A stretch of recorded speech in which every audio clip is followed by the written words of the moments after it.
আসসালামু আলাইকুম, কেমন আছো তোমরা সবাই? আশা করি অনেক ভালো আছো। আজকে আমরা গত ক্লাসে যে টপিকগুলো নিয়ে আলোচনা করছিলাম, অর্থাৎ ধ্রুব বল এবং পরিবর্তনশীল বল, ওই টপিকগুলোর উপরে ম্যাথ প্রবলেম সলভ করব টপিকগুলো বোঝার জন্য। তারপরে হচ্ছে ম্যাথ প্রবলেম সলভ করে আমরা প্রথমে ক্লাসের শুরুতেই আমরা সিরিয়ালি এই ক্লাসে কি কি কন্টেন্ট বা কি কি টপিক নিয়ে আলোচনা করা হবে ওই টপিকগুলো নিয়ে সবার আগেই লিখে দিয়েছিলাম। ওই টপিক অনুযায়ী আমরা সিরিয়ালে আগাতে থাকবো। তো প্রথমে আমাদের এই টপিক কমপ্লিট করার পরে আমরা আজকে এই ম্যাথ প্রবলেমগুলো সলভ করার পরে তারপরে আমরা যে টপিকটা নিয়ে আলোচনা করব সেটা হচ্ছে কাজ শক্তি উপপাদ্য, তারপরে শক্তি সংরক্ষণশীলতা নীতি, এগুলো আমরা 9 10 পড়ে আসছি। এরপর একটা নতুন টপিক আছে, সেটা হচ্ছে আমাদের ত্রিমাত্রিক তলে কৃতকাজ ধ্রুব বল এবং পরিবর্তনশীল বল, দুইটা বলের জন্য আলোচনা করব। তো ম্যাথ প্রবলেমটায় চলে যাই আমরা। দেখো, একটি বাক্সকে বলছে কি 60 নিউটন বলে 30 ডিগ্রি কোণে টানলে, একটি বাক্সকে 60 নিউটন বলে, তাহলে তুমি সবার আগে লিখে ফেলো, বাক্সটা এঁকে ফেলো। দেখো, একটা বাক্সকে 60 নিউটন বলে, 60 নিউটন বলে 30 ডিগ্রি কোণে। দেখো, 60 নিউটন বলটা প্রযুক্ত হয়েছে তাইলে কিভাবে ভাইয়া? 30 ডিগ্রি অ্যাঙ্গেলে প্রযুক্ত হয়েছে। 30 ডিগ্রি অ্যাঙ্গেলে 60 নিউটন বলটা প্রযুক্ত হয়েছে, ঠিক আছে? তো 30 ডিগ্রি বলটা যদি 30 ডিগ্রি 60 ডিগ্রি বলটা, 60 নিউটন বলটা যদি 30 ডিগ্রি অ্যাঙ্গেলে আনুভূমিকের সাথে প্রযুক্ত হয়, তাহলে আমাদের আনুভূমিক দিকে উপাংশ কত থাকবে? দেখো তো, আনুভূমিক দিকে আমরা উপাংশ পাবো 60 cos 30 ডিগ্রি। যেদিকে আমাদের থিটা থাকে সেদিকে আমাদের কি cos উপাংশ পাওয়া যায়। তাহলে আমরা কি পাবো এখানে? 60 cos 30 ডিগ্রি। তাহলে cos 30 ডিগ্রি, এখানে আমরা যদি cos 30 ডিগ্রি ভ্যালু পাই, তাহলে আমাদের হচ্ছে কি তোমার এখানে যেই দেখো উক্ত তলে আবার 14 নিউটনের একটি ঘর্ষণ বল ক্রিয়া করতেছে। উক্ত তলে দেখো ঘর্ষণ বল সবসময় কোন দিকে ক্রিয়া করে? যেদিকে বল প্রয়োগ করা হয়, যেদিকে বল প্রযুক্ত করা হয় তার বিপরীত দিকে ঘর্ষণ বল ক্রিয়া করে। তাহলে আমাদের ঘর্ষণ বলটা কি তলের বিপরীত দিকে প্রযুক্ত হবে না? দেখো 14 নিউটন বলতে পারি, ঠিক আছে? বিপরীত দিকে ঘর্ষণ বল ক্রিয়া করতেছে। তো ঘর্ষণ বল যদি বিপরীত দিকে ক্রিয়া করে, তাহলে এখানে বলছে এতে বাক্সটির ঘর্ষণ বল ক্রিয়া করলে এতে বাক্সটির সরণ হয় 8 মিটার। তাহলে আমাদের বাক্সটার সরণ হবে 8 মিটার, ঠিক আছে? 8 মিটার সরণ, দেখো সরণটা আনুভূমিক বরাবর হয়েছে, তাহলে বলটা যেটা প্রযুক্ত হয়েছে, বলের শুধুমাত্র এই 60 cos 30 ডিগ্রি যে উপাংশটা আছে, এই উপাংশটা 8 মিটার বল প্রযুক্ত, 8 মিটার সরণ ঘটাইছে না? তাহলে এই 60 নিউটন পুরা বলটা তো আর সরণ ঘটায় নাই, পুরা বলটার এই উপাংশটা আনুভূমিক দিক বরাবর যে উপাংশ সেটা সরণ ঘটাইছে। অবশ্যই তোমরা ভেক্টর পড়ে আসছো, তাহলে জানো যে উলম্ব বরাবর একটা উপাংশ আছে যেটা হচ্ছে 60 sin 30 ডিগ্রি। সেই উপাংশটা কি হবে? ওজনের সাথে ডিসকোয়ালিফাই হয়ে যাবে। তাহলে এখানে দেখো 14 নিউটন বল যেদিকে বল প্রযুক্ত করছে তার বিপরীত দিকে অ্যাপ্লাই হবে। প্রবলেমটা কি বলছে? 60 নিউটন বল দ্বারা কৃত কাজ, 60 নিউটন বল দ্বারা কৃত কাজ নির্ণয় করি। তাহলে 60 নিউটন বল, যেটা 60 নিউটন বলের কারণে কাজ কোন দিকে হয়েছে? বলের দিকে, যেদিকে কাজ হয়েছে। বলের সাথে তোমার সরণের কত? মধ্যবর্তী কোণ কত? দেখো 30 ডিগ্রি। তাহলে W1 হবে আমাদের, দেখো 60 cos 30 ডিগ্রি ইন্টু 8, বল গুণন সরণ, ঠিক আছে? দেখো 415.69 নিউটন, 415.69 নিউটন, ঠিক আছে? তারপরে 2 নম্বর প্রবলেমটা দেখো। 2 নম্বর প্রবলেমে আমাদের বলছে 14 নিউটন বল দ্বারা কৃত কাজ কত, অর্থাৎ আমাদের ঘর্ষণ বলের সাথে কৃত কাজটা চাইছে। তাহলে ঘর্ষণ বল যেদিকে প্রযুক্ত হয়েছে তার বিপরীতে সরণ না? তাহলে ঘর্ষণ বলের সাথে সরণের অ্যাঙ্গেল কত? দেখো 180 ডিগ্রি। তাহলে সরণের বল যেদিকে প্রযুক্ত করা হয়েছে সরণ তার বিপরীতে হয়েছে, অর্থাৎ বলের বিরুদ্ধে কাজ হয়েছে। বলের বিরুদ্ধে কাজ আমাদের নেগেটিভ কাজ বা ঋণাত্মক কাজ নির্দেশ করে না? দেখো W2 ইজ ইকুয়ালস টু, তাহলে আমরা কত পাই? 14 নিউটন বল 14 cos 180 ডিগ্রি ইন্টু আমাদের কত? এই যে 8 মিটার সরণ। তাহলে আমাদের দেখো নেগেটিভ 112 নিউটন আসবে, ঠিক আছে? তাহলে এখন W1 এবং W2 এই দুইটা বল যোগ করে দিলে আমরা নিট বল দ্বারা কৃত কাজ বা লব্ধিকৃত কাজটা পেয়ে যাই না? নিট বল দ্বারা কৃত কাজ বা লব্ধিকৃত কাজ নির্ণয় করতে গেলে আমাদের কি করতে হবে? জাস্ট দুইটা কৃত কাজ যোগ করে দিতে হবে, W নেট। দেখো এটার আগে থেকে মাইনাস আছে, তাহলে আমরা দুইটা জাস্ট যোগ করে দিই। 415.69 মাইনাস কত? 112 নিউটন, ঠিক আছে?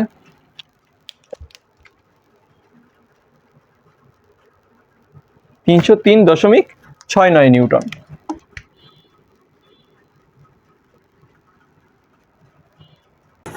এরপরের প্রবলেমটা দেখো। এই প্রবলেমটা হচ্ছে আমাদের দেখেই বোঝা যাচ্ছে আমাদের কি দেওয়া আছে, বলের ফাংশন দেওয়া আছে।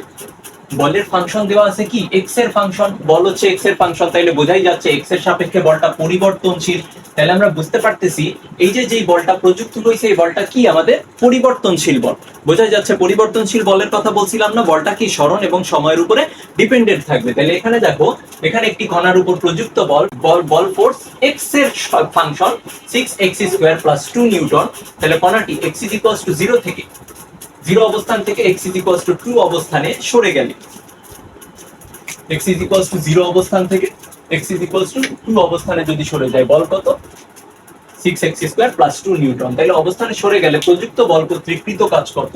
তাহলে এটা দেখো সোজা, আমরা কি পড়ছি, সূত্রটা কি পড়ছি দেখো তো।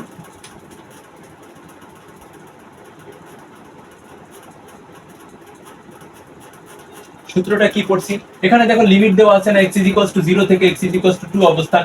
তাহলে আমরা দেখো w পড়ছিলাম ইন্টিগ্রেশন অফ x ইনিশিয়াল থেকে x ফাইনাল f dx। ঠিক আছে, খুব ক্ষুদ্র সরণের জন্য সূত্রটা তোমরা বুঝতে পারছো আশা করি। এখানে দেখো x ইনিশিয়াল দেওয়া আছে আমাদের 0 আর ইন্টিগ্রেশনে x ফাইনাল দেওয়া আছে 2, আর বলটা কি দেওয়া আছে 6x² + 2 dx। ঠিক আছে, তাহলে এটা ইন্টিগ্রেশন করলে কি হয় দেখো তো। ইন্টিগ্রেশনের জন্য আমি তোমাদেরকে একটু ফর্মুলাগুলো দেখাই দিই। ফর্মুলাগুলো দেখো এই পাশে, দেখো x⁴n এর সাথে ইন্টিগ্রেশন অফ x⁴n dx যদি থাকে তাহলে সেটা হবে x⁴n+1 / n+1, আর যদি ইন্টিগ্রেশন অফ dx থাকে শুধু তাহলে সেটা হবে x। এতটুকু বোঝা উচিত। এখন দেখো এই সূত্র দুটো আমরা এখানে ব্যবহার করব। দেখো এখানে 0 থেকে 2 পর্যন্ত আমাদের দেওয়া আছে লিমিট। দেখো কনস্ট্যান্ট টার্ম যেটা থাকবে এটা বাইরে চলে যাবে, কনস্ট্যান্ট যেটা থাকবে এটা বাইরে চলে যাবে। তাহলে এখানে দেখো ইন্টিগ্রেশন অফ তাহলে কত আসে 0 থেকে 2 6x² dx, একবার এটার জন্য প্লাস আবার ইন্টিগ্রেশন অফ, ইন্টিগ্রেশনটাকে ভেঙে দেই 2 তারপরে 2 dx। এখানে দেখো এই কনস্ট্যান্ট টার্মগুলো আমাদের বাইরে চলে যাবে, তাহলে কত আসে 6 ইন্টিগ্রেশন অফ 0 থেকে 2 x² dx প্লাস হচ্ছে আমাদের 2 dx 0 থেকে 2। ঠিক আছে, তাহলে আমাদের কত পাই এখানে দেখো তো, এটা x⁴ 2 + 1 / 2 + 1, এই যে এই সূত্রটা ব্যবহার করছি। তাহলে x⁴ 2 + 1 / 2 + 1 মান কত হবে 0 থেকে 2 লিমিট পর্যন্ত। ঠিক আছে, আর হচ্ছে কি এখানে দেখো dx আছে, সেটা কি হবে x 0 থেকে 2 পর্যন্ত, তাই না। তাহলে আমরা কত পাই এখানে দেখো, এটা কনস্ট্যান্ট, এখানে 3 আসবে বাইরে চলে যাবে, তাহলে 6 / 3 আমাদের কত আসে এখানে x⁴ x³ 0 থেকে 2 প্লাস হচ্ছে আমাদের 2 × 2 - 0 initial final minus initial, final limit একবার বসাবা ইনিশিয়াল একবার বসাবা, তাহলে 3 2 × 6 এখানে হচ্ছে 2 হবে, আর হচ্ছে এখানে 2³ মাইনাস হচ্ছে 3। ঠিক আছে, প্লাস হচ্ছে 2 × 2, তাহলে কত আসে আমাদের এখানে 8 × 2 প্লাস হচ্ছে কি 4, তাহলে কত আসে 16 + 4 মানে 20 নিউটন। এটা হচ্ছে আমাদের পরিবর্তনশীল বল দ্বারা কৃত কাজ। দেখো এতক্ষণ আমরা ধ্রুব বল এবং পরিবর্তনশীল বলের উপর ম্যাথ প্রবলেম সলভ করছি। তাহলে আমাদের প্রথম টপিকটা ক্লিয়ার হয়ে গেল। তাহলে আমরা কাজ শক্তি উপপাদ্য এই কনসেপ্টটা নিয়ে আলোচনা করি। শুরুতে হেডলাইন দাও, কাজ শক্তি উপপাদ্য। এর পরের টপিক কাজ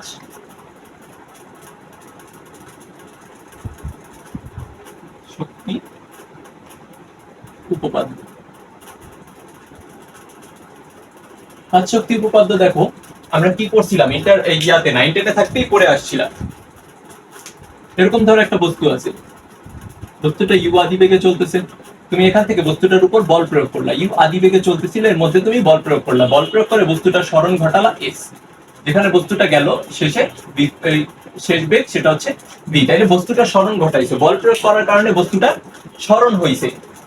এখানে দেখো এইখানে বস্তুটার গতিশক্তি যা ছিল, এখানে বস্তুটার গতিশক্তি বৃদ্ধি পাইছে না। তাহলে গতিশক্তির এই যে তুমি বল প্রয়োগের শুরু থেকে বল প্রয়োগের শেষ অবস্থান, এই দুইটা অবস্থানের মধ্যে গতিশক্তির মধ্যে একটা পার্থক্য আসছে না।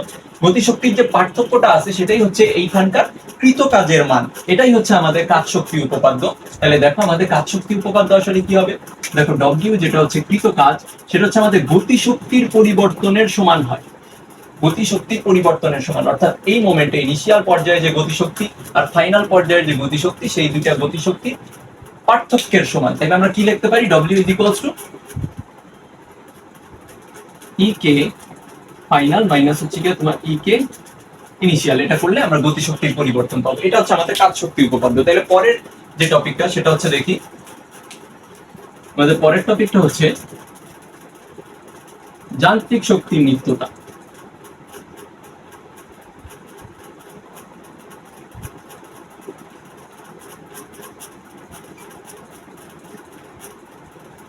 যান্ত্রিক শক্তির নিত্যতা। দেখো এখানে যান্ত্রিক শক্তির নিত্যতা, এটা দেখার জন্য আমরা কি করবো, এখানে একটা ফিগার রাখি। এগুলো আমরা সব পড়ে আসছি, এগুলো আমরা জাস্ট রিভিউ করে যাব। দেখো এখানে উপরে একটা ধর পাথর রয়েছে, পাথরটা গড়িয়ে নিচে পড়বে, ঠিক আছে।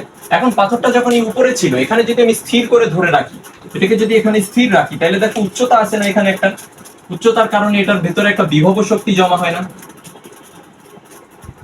উচ্চতার কারণে আমরা এখানে একটা বিভব শক্তি পাই না? এই যে বিভব শক্তিটা, এইখানে আর উচ্চতা আছে, এখানে উচ্চতা কিন্তু শূন্য, কিন্তু এখানে সম্পূর্ণ বিভব শক্তি গতিশক্তিতে রূপান্তরিত হবে। তাহলে আমরা দেখো এখানে আমরা কি পাবো, এখানে ইপি ইজ ইকুয়ালস টু আমরা এম জি এইচ পাচ্ছি, আর এখানে আমাদের স্থির অবস্থায় গতিশক্তি কত, ইকে ইজ ইকুয়ালস টু 0। তাহলে আমাদের মোট শক্তি কি এখানে mgh না? মানে মোট শক্তি এখানে mgh। আবার এখানে দেখো এখানে ইপি ইজ ইকুয়ালস টু 0, অর্থাৎ এখানে কোনো উচ্চতা নাই, কিন্তু এখানকার যে বিভব শক্তি সম্পূর্ণটা গতিশক্তিতে রূপান্তরিত হবে। তাহলে ইকে ইজ ইকুয়ালস টু এখানে কি mgh না? তাহলে দেখো এখানেও শক্তির মোট শক্তি সমান থাকতেছে, অর্থাৎ mgh থাকতেছে। তাহলে আমরা বলতে পারি না ইনিশিয়ালি মোট শক্তি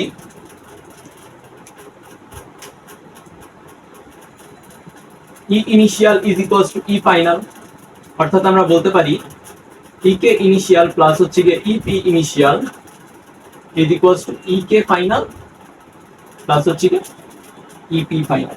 অর্থাৎ হচ্ছে গিয়ে তোমার এখানে যে পটেনশিয়াল এনার্জি আছে আর কাইনেটিক এনার্জি আছে, এই দুইটার যোগফল ইনিশিয়ালি এবং ফাইনালি দুই পর্যায়ে হচ্ছে গিয়ে সমান হয়। দেখো এই দুইটা যোগ করলে সমান, এই দুইটা যোগ করলেও সমান। তাহলে আমাদের শক্তি কি থাকতেছে? সংরক্ষিত থাকতেছে, গতিশক্তি সংরক্ষিত থাকতেছে, মোট শক্তি সর্বদা সংরক্ষিত থাকবে। তো এখানে এই যান্ত্রিক শক্তির নিত্যতা সূত্র আমাদের এটাই বলে। তো এই থিওরিটা আমাদের মাথায় রাখতে হয়। তো পরের ইয়াটা দেখো, পরের টপিকটা নিয়ে আলোচনা করি, যেখানে হচ্ছে আমরা পড়বো হচ্ছে ত্রিমাত্রিক তলে কৃতকাজ, যেটা হচ্ছে খুব ইম্পর্টেন্ট, কিন্তু এমনিতে আমাদের এইচএস ইন্টারমিডিয়েট লাইফে হয়তো বা এই জিনিসটার সাথে পরিচিত হবো না, যেহেতু আমরা ডিটেলসে পড়বো বা ইঞ্জিনিয়ারিং অ্যাডমিশনের জন্য পড়বো, তো একবারে আমরা ফুল চ্যাপ্টারটা ক্লিয়ার করবো, ঠিক আছে। এখানে দেখো হেডলাইন দাও, ত্রিমাত্রিক তলে কৃতকাজ, ঠিক আছে। ত্রিমাত্রিক তলে কৃতকাজ।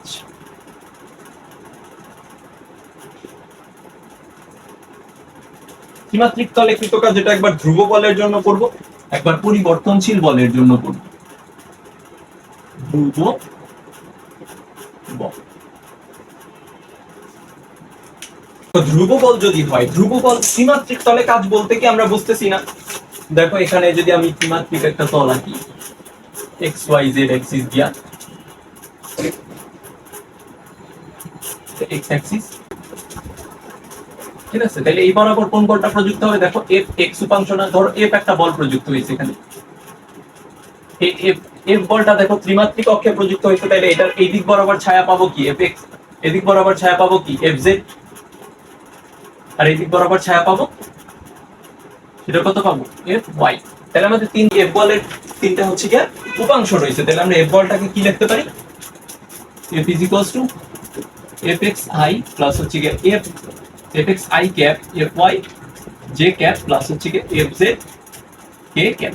আমাদের বিভিন্ন দিক বরাবর একক ভেক্টর গুলো আমরা দিয়ে দিলাম, এক্স অক্ষ বরাবর একক ভেক্টর, ওয়াই অক্ষ বরাবর একক ভেক্টর, জেড অক্ষ বরাবর একক ভেক্টর দিয়ে আমরা বলটাকে কমপ্লিট করলাম। দেখো এটা এফ ভেক্টর, এফ বলটা এটা আমাদের কোনো ভ্যারিয়েবল ফোর্স না। F X F Y F Z এটা ভ্যারিয়েবল হইতে পারে। তো সেই ক্ষেত্রে আমরা একটু স্যাম্পল দেখি, একটা বলের উদাহরণ দেখি আমরা। বলটা হবে এইরকম 2i প্লাস হচ্ছে গিয়ে 3j, সাপোজ কোনো কিছুর উপর ডিপেন্ড করতেছে না, ঠিক আছে। এরপর আমরা ডিপেন্ডেন্ট বলটা দেখবো 4a, ঠিক আছে। এই বলটা কোনো কিছুর উপর ডিপেন্ড করতেছে না, এই বলটা জাস্ট প্রযুক্ত হচ্ছে, এটা একটা ইউনিফর্ম ফোর্স, অর্থাৎ এই বলটা হচ্ছে গিয়ে তোমার ধ্রুব বল, ঠিক আছে। ধ্রুব বল দিয়ে যদি আমি কোনো বস্তুর উপরে ধ্রুব বল অ্যাপ্লাই করি, সাপোজ আমি এই যে এখানে একটা বস্তুর স্থানাঙ্ক রয়েছে x1 y1 z1, এটাকে আমি বল প্রয়োগ করে x2 y2 z2 অবস্থানে নিয়ে আসলাম। ঠিক আছে, বল প্রযুক্ত করে x2 y2 z2 অবস্থানে নিয়ে আসলাম। তো x2 y2 z2 অবস্থানে নেওয়ার কারণে এটা সরণের পার্থক্য কত হয়েছে? সরণের পার্থক্য আমরা লিখবো ডেল এস। সরণের পার্থক্য না, বেসিক্যালি এই অবস্থান থেকে এই অবস্থানে যাওয়া, এর মাঝখানে যে দূরত্বটা সে অতিক্রম করছে সেটাই তো আমাদের সরণ। তাহলে এই সরণটা স্থানাঙ্কগুলো আমরা যদি বিয়োগ করি তাহলে আমরা সরণটা পাবো না। দেখো ডেল এস এর মান তাইলে আমরা কি লিখতে পারি? ডেল এস এর মান যদি আমরা ডেল এস ভেক্টর লিখতে চাই তাহলে আমরা এক্স অক্ষ বরাবর যে সরণ হয়েছে তাহলে x2 মাইনাস x1 অর্থাৎ final minus initial i cap plus হচ্ছে গিয়া y2 মাইনাস y1 j ক্যাপ প্লাস হচ্ছে গিয়া z2 minus z1 k cap. ঠিক আছে, তাহলে এটাকে কি লেখা যায়? Del x i cap del y j cap del z k cap. ঠিক আছে, del X I cap del Y J cap plus del Z K cap, এটা আমরা লিখতে পারি। তাহলে দেখো সরণটা আমরা সরণ পেয়ে গেলাম। তাহলে এখন আমরা যদি কৃতকাজ নির্ণয় করতে চাই, কৃতকাজ w ইজ ইকুয়ালস টু তাহলে কত আসবে? w ইজ ইকুয়ালস টু কত আসবে? w ইজ ইকুয়ালস টু আমরা f vector dot del s লিখতে পারি। f ডট ডেল s আমরা পড়ছি না, কৃতকাজ f ডট ডেল s হবে না, কৃতকাজ f ডট ডেল s। তাহলে এটা কি কি করতে পারি? দেখো এই ফাংশনটা আর এইটা, এই দুইটা ডট গুণফল হবে। ডট প্রোডাক্ট আমরা কিভাবে নির্ণয় করব? fx, দেখো i i এগুলো ভ্যানিশ হয়ে যাবে, যেহেতু নিশ্চয়ই তোমরা ভেক্টর পড়ে আসছো, তো এগুলো আমি ডিটেইলসে দেখাচ্ছি না। তো fx আর ডেল x, দেখো fx ডেল x প্লাস হচ্ছে গিয়ে fy ডেল y প্লাস হচ্ছে গিয়ে fz ডেল z হবে। ঠিক আছে, fz ডেল z হবে। তাহলে w ইজ ইকুয়ালস টু আমরা fx del x fy del y plus fz del z হবে। তাহলে আমরা কৃতকাজ ধ্রুব বল দ্বারা কৃতকাজ পাচ্ছি এইটা। ঠিক আছে, তাহলে পরিবর্তনশীল বল দ্বারা কৃতকাজ দেখবো এরপর। তো এখন আমাদের পরিবর্তনশীল বল,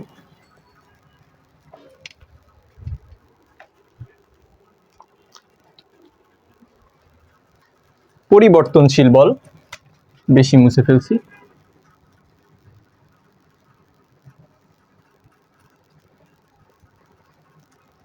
দেখো পরিবর্তনশীল বলের ক্ষেত্রে z2 আর এখানে আমাদের ধ্রুব বলের জায়গায় আমরা পরিবর্তনশীল বল লিখে ফেলি।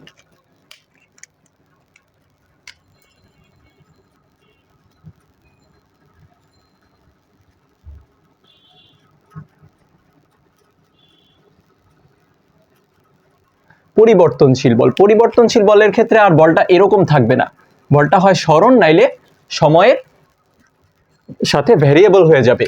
তাহলে সেক্ষেত্রে সেরকম বল কি রকম হইতে পারে? দেখো fx এইটাই থাকবে, তো fx এটা তো আসলে ভ্যারিয়েবল বোঝাচ্ছে না, এটা আসলে বলের x অক্ষ বরাবর উপাংশটা বোঝাচ্ছে। এখন উপাংশটা যদি এরকম 2x i ক্যাপ হয়, অর্থাৎ x এর দিকে সরণ যেটা, সেই সরণের ডিপেন্ডেন্ট হয়ে যায়। তারপরে তোমার fy যে উপাংশটা, এটা কি 2y স্কয়ার j ক্যাপ যদি হয়, প্লাস যদি সরি এটা 3y স্কয়ার দিই, 3y স্কয়ার j ক্যাপ যদি হয়ে যায়, আর এটা যদি তোমার 4z কিউব k ক্যাপ। এইবার দেখো এই বলটা হয়ে গেছে কি এখন পরিবর্তনশীল বল, এটা এখন সরণের উপরে ডিপেন্ডেন্ট হয়ে গেছে। সরণের উপরে ডিপেন্ডেন্ট হওয়ার কারণে এখন আমরা কি করব? দেখো তো সরণের উপর যখন ডিপেন্ডেন্ট হয়েছে, তাইলে কি আমরা টোটাল যে গড় সরণটা বের করছিলাম ওই গড় সরণ নিয়ে কাজ করতে পারবো? আর কিন্তু আমরা গড় সরণ নিয়ে কাজ করতে পারবো না। এবার আমাদের খুব ক্ষুদ্র সরণ নিয়ে কাজ করা লাগবে। খুব ক্ষুদ্র একটা সরণে আমরা ধরে নিই হচ্ছে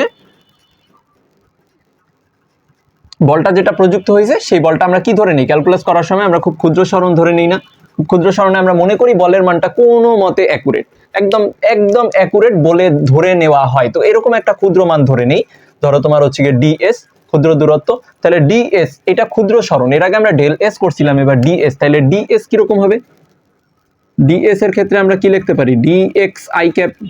দেখছো এবার সবকিছু চেঞ্জ হয়ে যাচ্ছে। দেখো dx, এখন দেখো ds যে সরণটা হবে এটার ক্ষেত্রে আমাদের হবে dx i ক্যাপ প্লাস হচ্ছে গিয়ে dy j ক্যাপ প্লাস হচ্ছে dz k ক্যাপ। এর আগে del z del x del i del y del z ছিল, এবার হচ্ছে ডিএক্স ডিওয়াই ডিজেড, যেহেতু খুব ক্ষুদ্র সরণ তাহলে প্রতি এক্সিস বরাবর ক্ষুদ্র সরণ নিব। তাহলে এটা দিয়ে যদি আমি পরিবর্তনশীল বল ক্যালকুলেট করতে চাই তাহলে আমাদের কি করতে হবে দেখো তো। W ইজ ইকুয়ালস টু আমরা কি লিখতে পারি, পরিবর্তনশীল বলের সূত্র কি, ইন্টিগ্রেশন অফ এফ ডিএস, এটা লিখতে পারি পরিবর্তনশীল বলের সূত্র এফ ডট ডিএস। তাহলে integration of F dot DS এটা কি এস ইনিশিয়াল থেকে এস ফাইনাল না, এস ইনিশিয়াল কোনটা, এটা এস ইনিশিয়াল না, আর এটা কি এস ফাইনাল, ঠিক আছে। এস ইনিশিয়াল থেকে এস ফাইনাল পর্যন্ত। এখন প্রতি এক্সিসের এটা ভেঙে দিব, দুইটাই ভেঙে দিব, ভেঙে আমরা কি করি একবারে ডট প্রোডাক্ট বের করে ফেলি, যেহেতু I cap J cap K cap এগুলো হচ্ছে গিয়ে তোমার একক ভেক্টর, আর এই ডট গুণ ফলে আমরা জানি এইগুলো এলিমিনেট হয়ে যায়। তাহলে আমাদের কি হবে দেখো তো, এফ এক্স ডিএক্স প্লাস হচ্ছে গিয়ে integration of F x D X, প্রতিটার জন্য আলাদা আলাদা করে নিয়ে ফেলবো, এফ ওয়াই ডিওয়াই প্লাস হচ্ছে গিয়ে integration of F z dz, ঠিক আছে। তাহলে এক্স ইনিশিয়াল থেকে এক্স ফাইনাল, ঠিক আছে। আর এটা কি ওয়াই ইনিশিয়াল থেকে ওয়াই ফাইনাল, জেড ইনিশিয়াল থেকে জেড ফাইনাল। তাহলে আমাদের লিমিটগুলো চেঞ্জ হয়ে যাবে। এখানে এস ইনিশিয়াল, এখন আমরা প্রতি অ্যাক্সিস বরাবর আলাদা আলাদা করে নিয়েছিলাম না, দেখি মাঝখানে একটা লাইন আমার লেখা উচিত ছিল, মাঝখানে একটা লাইন লেখা উচিত ছিল, সেটা হচ্ছে